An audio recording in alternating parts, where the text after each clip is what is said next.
you for sticking with me. Ladies and gentlemen, I have been doing a series with Dr. Henderson, and the reason is that once I saw what he was doing in his office, I said, Doctor, the world needs to meet you. You can't have this be in your own little office with referrals. We need to let everybody know you exist. And so I had to twist his arm and say, you're going to do television with me. So come on my show, Doctor to Doctor. So today I would like to get started on IV infusion therapy. I brought your little, you didn't know it. I snuck this on. I saw this on the wall and I said, I'm taking this to the show. Some of the questions I'm going to be asking you is, what is IV infusion therapy? What are the benefits? How often do I need it? How does it work? How does it benefit? And what conditions can IV therapy? And I've got a list here that I'm going to hold you to. So thank you. Go ahead and start. I think it's best probably to review a little bit how we even got into the intravenous therapy. Oh, good. So what happened with me is that one time I was dean of a medical school and I was responsible for covering practices where the physician was not able to be there. So one of them ended up sick and couldn't come, and that man was a nephrologist, so he was a kidney specialist. And one of the things that he did in his office was intravenous therapies. And so, believe it or not, intravenous therapy is not taught in medical school. It's not taught in pharmacy school. It's not taught in most schools in the world. Intravenous therapies are sort of an OJT. It's on-the-job training. And what happened to me was it opened up my eyes to a broad, wonderful world of helping patients that otherwise would suffer. So we continued that as we moved into different offices and expanded it with the blessing of pharmacy program. So about, I would say 15 years ago now, we started having pharmacy students rotate in our office because of this program. And they had never been taught. Well, they had to get an hour or 2 hours of intravenous therapy teaching, but not a whole bunch. We currently have relationships with 4 different pharmacy schools, and none of them teach intravenous therapy to any degree at all, and none of them teach peptides either. So the innovation is coming to those schools, but they're not in any medical school or other pharmacy school. So this has really been a blessing to us, because all the patients that we care for have their medications reviewed in detail. In fact, Medicare is the driving force there. Medicare has a program called Medication Therapeutic Management, and that program has us responsible for determining all the drug-drug interactions on patients and measuring the various blood lab values and determining if we need to reduce the dose of medicines because they have a significant change in kidney function or liver function or something we find in the lab. So MTM's, Medication Therapeutic Management, is inherent in all patients in our office. Everybody gets one. And frequently, at least yearly, if they change their meds. Now, do other doctors' offices do that, MTM? Because I don't recall being anywhere, and I've been in every county in California for the last 7 years, so I've been all over California. Never once did I hear that term. I think there's some firms that do MTMs outsourcing, especially those that want to make sure that there's safety, and I'm sure you can hire them, but not inherent in an office. No, I think we're the only office that does it on a regular basis. I think we're one of the very few offices in the country that have pharmacy students rotating through primary practices. It's really helped us. So, for instance, if somebody, what I've seen in the last 7 years, as I'll go in and and as you did, you took over some, or you filled in for somebody's practice. I'll go in and a patient will be on 20 different medications. And I'm thinking to myself, well, of course you're sick. Just swallowing 20 different pills, having your kidneys clear that, your liver clear that. Well, that's a good point. In fact, I think the data would show that we take people off more medicines than we put them on. Okay. Because it is awful tough on the body to be processing all these chemicals. I agree. And so we're not advocates of polypharmacy, multiple drugs for many. In fact, I think you're better off if you do an assessment. I think Medicare is absolutely correct. This should be done on all. The other thing we do that it ties directly with the infusions and learning them is we do what they call drug-induced nutritional deficits. The drug-induced nutritional deficits are because you take a given medication. Let's say it's a diabetic drug. Metformin. It decreases your ability to even absorb or process the folates and some of the other B vitamins, and so you need to get supplemented on that. And most of the time, a diabetic has a slow emptying time. It's called gastroparesis. So they can't eat well, and the medication's screwing up their absorption. So the best thing for those people often are intravenous therapies. That's true of many, many illnesses. In fact, the matter is, there is entire syndromes related to your inability to digest and process foods correctly, a dumping syndrome and things like that.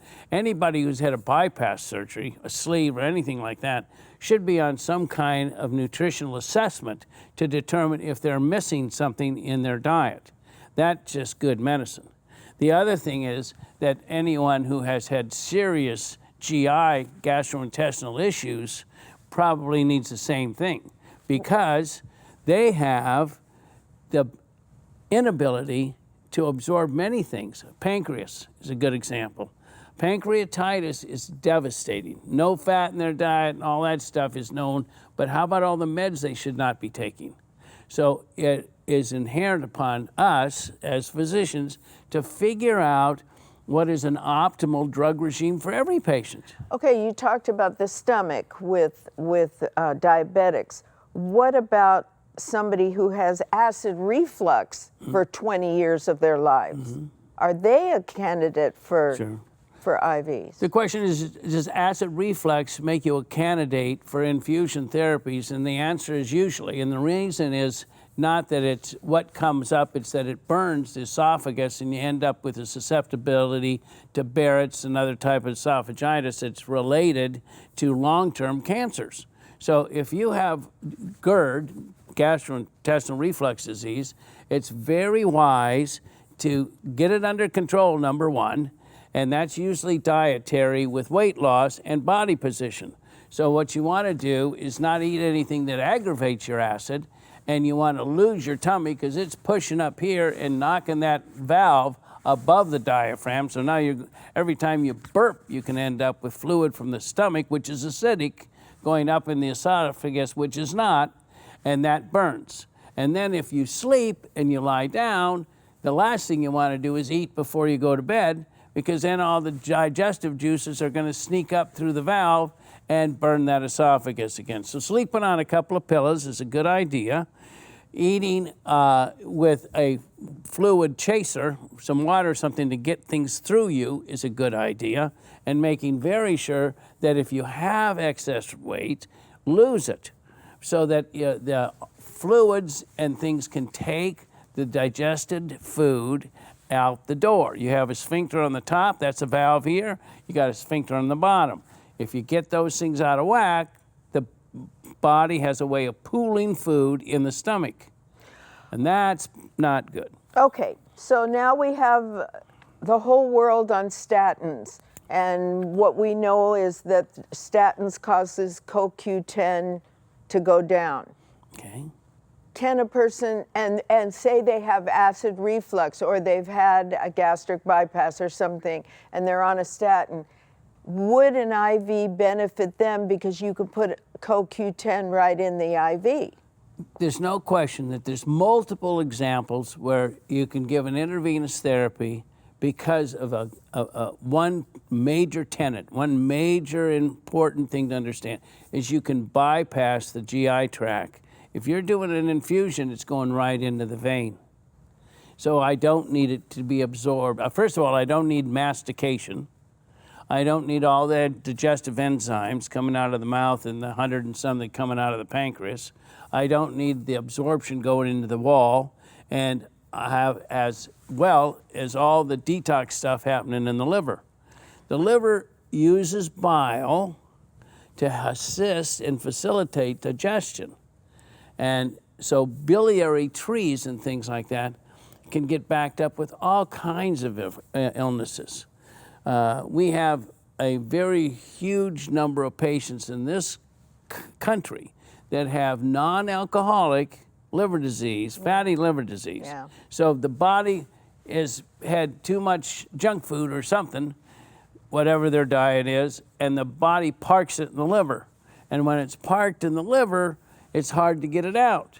So much of our digestion is sluggish because our liver is increasing in size and it's not processing as efficiently as it could. So where does fatty liver go to? What's its march to death? Wow, to death. Now, what fatty liver does is it marches to an inefficient system that eventually causes upset tummies and then nausea and rarely vomiting and things. Now, fatty liver disease, if it's non-alcoholic, can also get into the sluggish nature of having that in there, which is it is not like alcoholic liver disease. Right. It is, however, an inefficiency in the system. Most of the time that causes problems with your gallbladder. The gallbladder takes all the biliary, the bile, from the liver and concentrates it. So every time you eat, it goes squirt, squirt, it goes into the second part of the intestine. But if everything's a mess, then you've got an imbalance in that system. And what we do is you identify that, as stated in a prior interview, we do this advanced clinical exam. So we're doing an ultrasound on every patient and identifying an average of 3 things they didn't even know they had. And so, one of those, there's 2, let me just finish out, I'll let you interrupt. The liver is a very common area that people tolerate. They think their nausea is due to something they ate instead of the liver. And the second thing that we identify all the time is stones, kidney stones, and all those things that could cause real problems. No, I'm sorry, go ahead. No, I was just going to say, are there stages of fatty liver like there's stages of cirrhosis of the liver? Absolutely, good question. And can you see those stages on ultrasound? Yes, you sure can. In fact, on an ultrasound, you can take the texture and the homogeneity, in other words, how dense is the tissue in the liver, and you can compare it to the kidney. Because kidney and the liver are supposed to have the same density. So if the liver is screwed up and it is denser or different, you better be looking for the cause, and the cause is most frequent non-alcoholic fatty liver disease.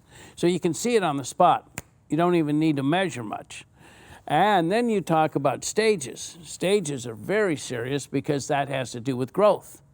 So your liver gets different sizes. It's sort of tricky because it starts out normal size, then it gets big, but then it goes back to normal, and then it shrinks, and then you're in real trouble.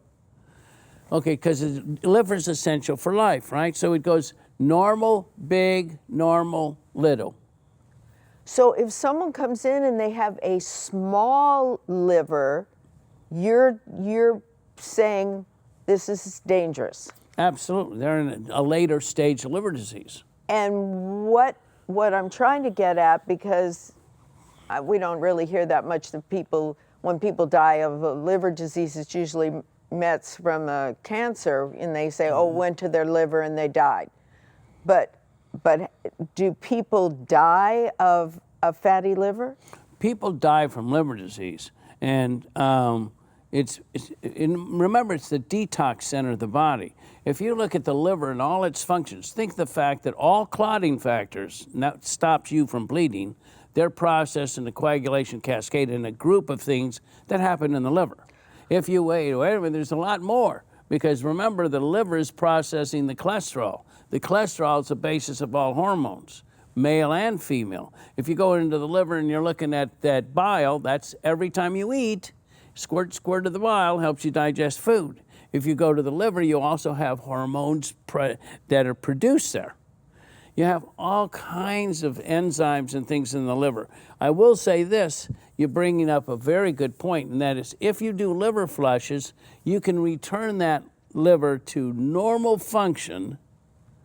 You can't do it with pills. You can do it to normal function, and you can have it in a manner that reduces your susceptibility to serious liver disease and death, without a doubt. Okay. And it goes to another area, and that's the processing of that food. Because if that gets slow, and if it's hindering the process, then you're out of whack in terms of your bowel movements and everything.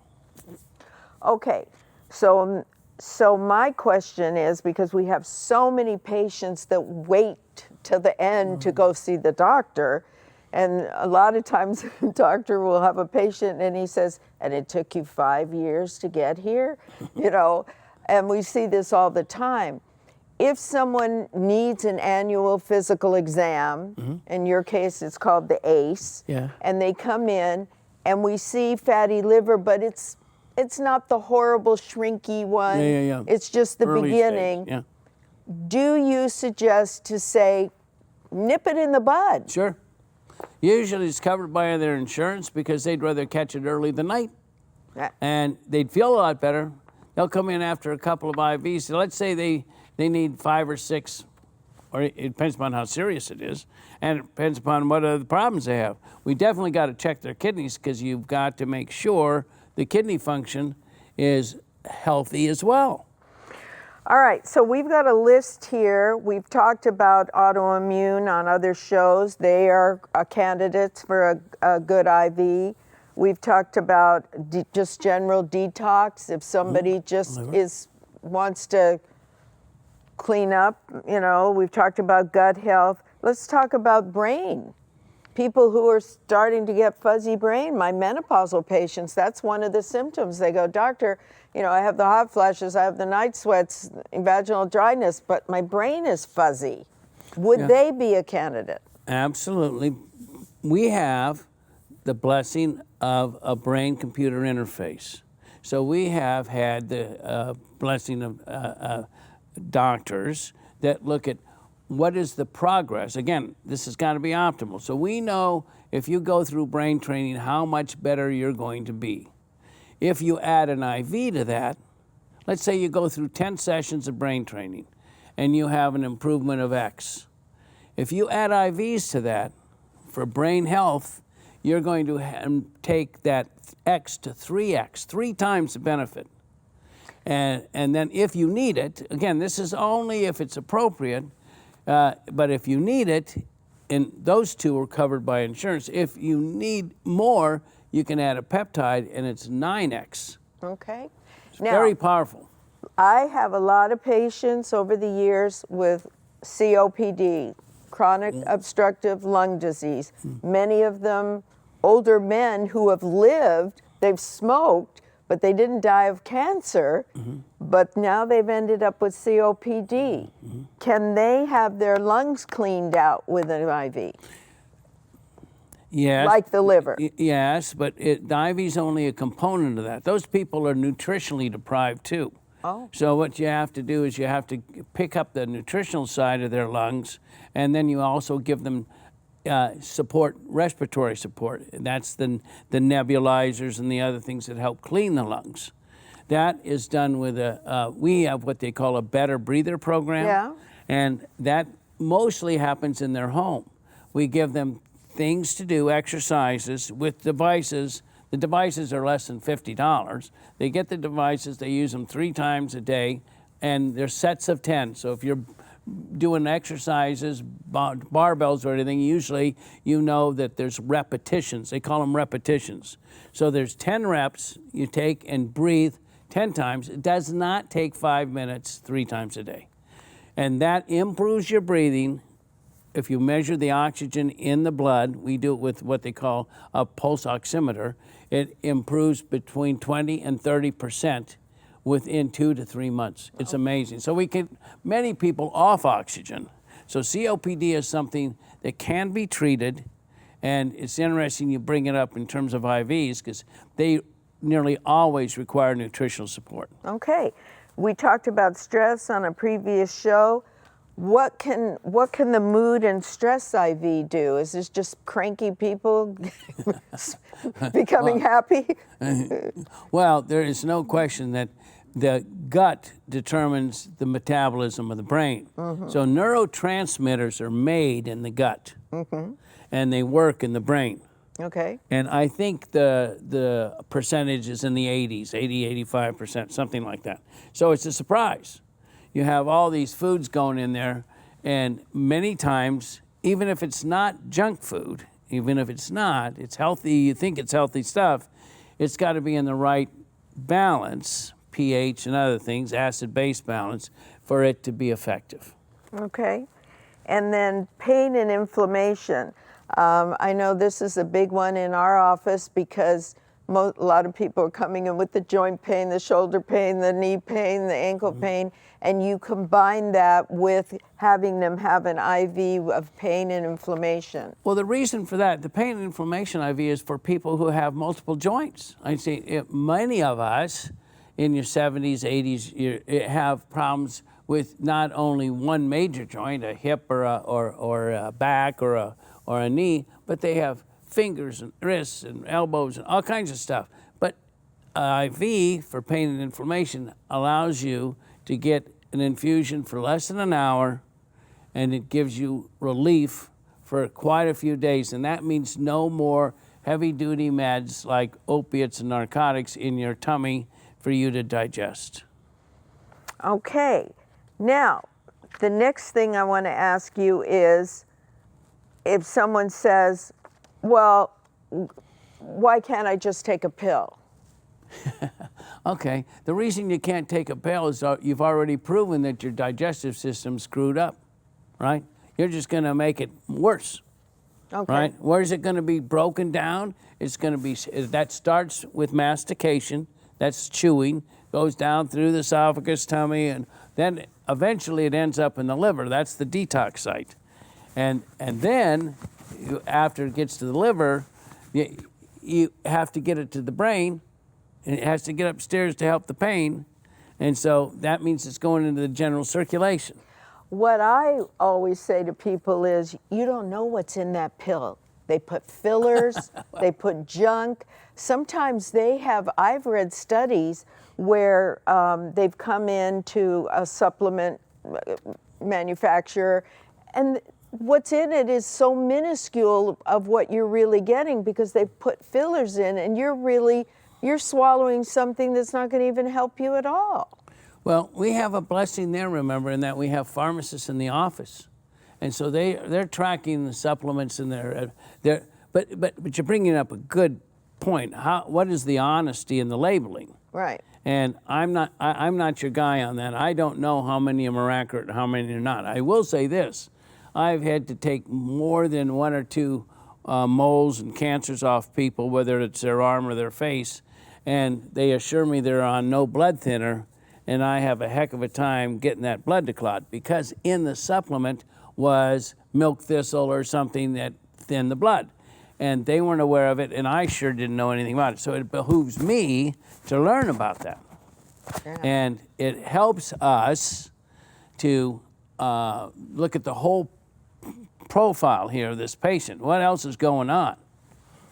All right, so if someone has a kidney stone and they come in, they get the IV for the kidney flush. Do they have to do it for a year? I mean, how fast is this? There's 4 major types of kidney stones. Okay, those that are cystine, you get them at birth, and usually that by the time you're out of high school. Actually, before that, you don't have any more of those. Then you get into the gout stones.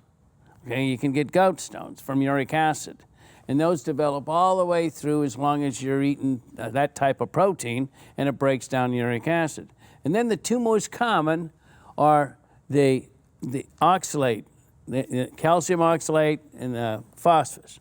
So those two are dietary. One relates to dairy, milk, cheese, ice cream, I like ice cream, and the other relates to caffeines, where the xanthines, the coffee, the teas, those are the two big groups of kidney stones. Once you have those two groups, you need to get it flushed. You got to dissolve the stone, or it'll block the tube that takes it from the kidney to the bladder and out the door.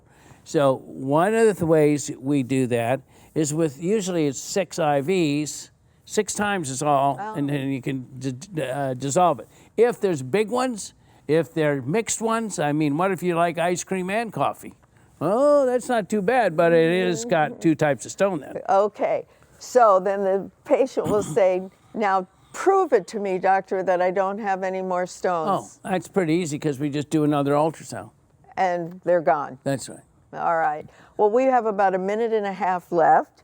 I wanted you to talk to your new patients that are watching this show, have fallen in love with you as all your patients do, knowing that you are a very high-skilled, high-trained, you heard him say he was a dean of a medical school. So, I mean, you can't get, plus your experience all over the world on mission trips and all the things that you've done for the less fortunate in this world of ours. Introduce yourself to your new patients. Well, welcome, and thank you for having me. I think I've learned more from patients than I have from anything or anybody. And I think it behooves us to give back to what is given to us and help those that are less fortunate, whether they're orphans or they're demented. What we have to do is care, and I hope that we can generate enough compassion so that we do our job of caring for others the way we'd like somebody to care for our mother and our family. Well, I forgot to mention, you support orphanages in India. That's one of the things that you do to reach out to those less fortunate. That's true. And you've kept that up for many, many years, besides your mission trips where you go in and you even pull teeth. And you're not even a dentist.